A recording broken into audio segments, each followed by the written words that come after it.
Okay, so customer's complaint is dampness, difficult to see in video. Dampness coming through on this wall here. You can see some water staining, like tide marks. It's been painted over and tried to be solved previously by 2 different painters and handymen.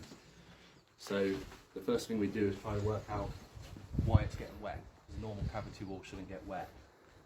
So you can see at the top there's dark mould and patches on that swan neck, which to me would imply something's overflowing or leaking there. We've got up there, and that joint has dropped out by about 2 inches. So it's not blocked, but you can almost guarantee that the water is spilling out of that joint and then running down the pipe. We check the hopper. Now the hopper is not blocked, but we're going to put a mesh over it to stop it getting blocked with leaves. And up here, you can see this joint has dropped out as well. So all of these joints are loose, which is a point of failure. We've also got a join here for no real reason,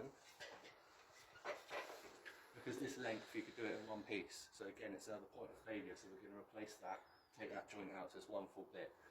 Then the last thing, which is really obvious, behind here we just loosened this off, and this is what we were suspicious of, where there's been pipes here in the past. If you can see in that photo there, Jason. So there's a huge hole.